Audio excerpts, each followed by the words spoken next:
Yes, guys, welcome back to Chelsea Fan TV. Welcome back to another episode of 5 Things We Learnt. What a game. What an unbelievable game. It feels rare to come onto this channel after an enjoyable game of football. But today's the day. Today's the day. Today is everybody's lucky day. We are in a good position in terms of the game.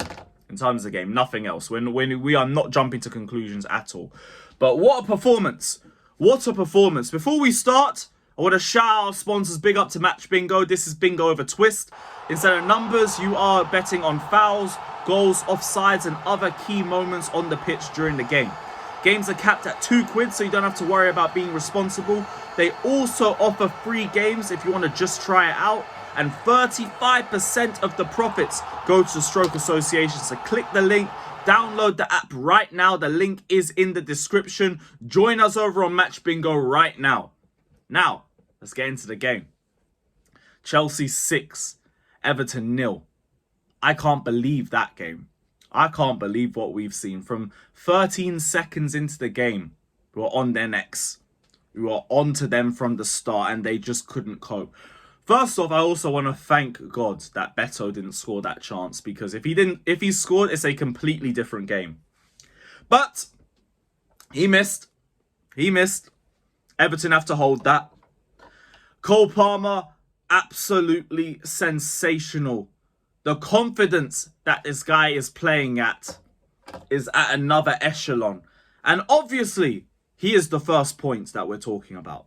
Cole Palmer. Just as a football player, as an entity, as a being, this guy is a different level. And I just came off the stream with Rants earlier today, and he made a point that really resonates with me. We have to pattern up over the next 2 seasons, otherwise we are losing him.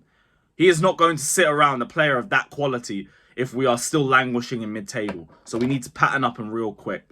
Because his level is Champions League knockout rounds. That's where he should be playing. This guy is a shoo-in for Young Player of the Year. I swear, if I see anybody else going up to the podium for that award, it's a farce. Chelsea Player of the Year, don't even put anybody up for the award. Don't even put anybody up. Like, please, don't even insult the fan base by trying to put it to a vote. For English Player of the Year, I want him up there. For Golden Boot, he might still be up there by the end of the season. And he might even have the Playmaker award as well. He's one off top assists. He is joint top goal scorer. And we have been a mess this season. And in terms of the game, the dribbling, the 1v1s, the link-up play, the finishing, he got a perfect hat-trick in 16 minutes and 10 seconds. Shout out Ryan. It's unbelievable. He got a chip with his weak foot on the half volley from like 35 yards out. Do you know how nutty that is? That's insane. Like, we have a serious talent on our hands, and we are doing him a disservice if we don't pattern up in the next year. So for this season, get us up as high up the table as we can go. Next season, we can't be on the same stupidness. But Cole Palmer, Young Player of the Year, it's no longer a debate. It's no longer a debate. It is a spoiler. He has to be taking that award. And keep it up and we're going to have the same energy for Player of the Year. Because everybody else you're arguing for are in better teams.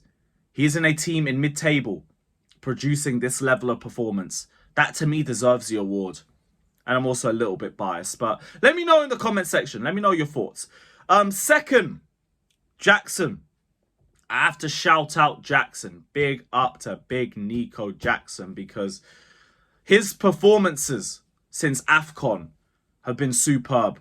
The link-up play, the 1v1s, the positions that he takes up on the pitch, the decision-making, everything is improved.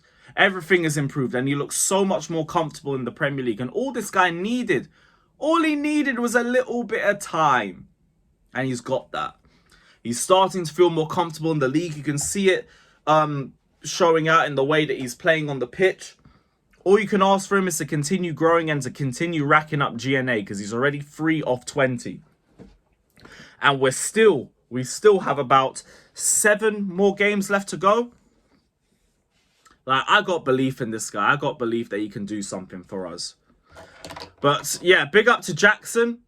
Unbelievable link up in the game. Him and Palmer were just sourcing Imperials, and Mudryk as well. He's linking up well with everybody.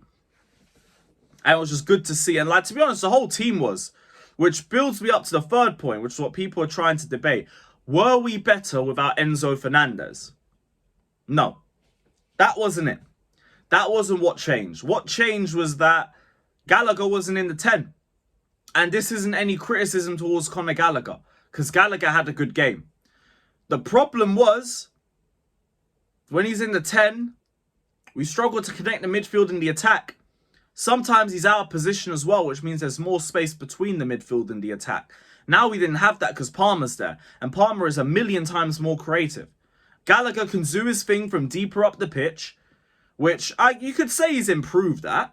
Potentially, if I see him have more performances there and similar performances there, then I hear it.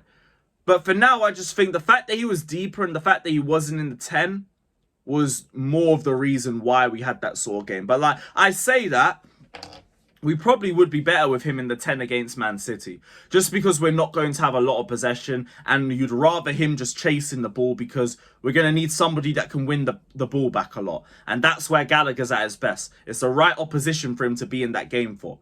Everybody else, though, I don't really want to see Gallagher in the 10 no more. I don't really want to see it. When we dominate possession, I don't need him in that position. I need him either playing deeper, or if Enzo's playing, put him on the bench. Just put him on the bench, like where he should be, and that's fine. Got no problems with that. But yeah, that's the way I see that. That's the way I saw the game and like why we were able to cook so much. Fourth incident, we're gonna have to talk about the penalty situation. Sadly, and this is the last time I'm gonna address it because it's been overblown to death now. Look, Madueke and Jackson wanted to stat pad a penalty at 4-0. That's it. We have no designated penalty taker. Well, we didn't at the time. Now, Palmer said he's the penalty taker. Pochettino said he's the penalty taker. It's finished. It's done. We don't need to debate it anymore. That's it. That's it. It's as simple as that. So, we don't need to talk about the penalty incident anymore. Just leave it there and keep it moving. Final point. Manchester City. Now, we've got a very good confidence-building result, but Man City is a different beast. It is a completely different beast. We will not have a lot of the ball, which might suit us, especially if we score first. But the game management needs to be on point. We can't be doing any stupidness like change the system like we did at the Etihad last time. We have to take our chances where they come, and we did do that in this game. All I ask is that you go there and you have a good performance. Like, we're facing a Man City side who are firing on all cylinders. Hopefully they're exhausted after playing Real Madrid on Wednesday. That's the only real hope.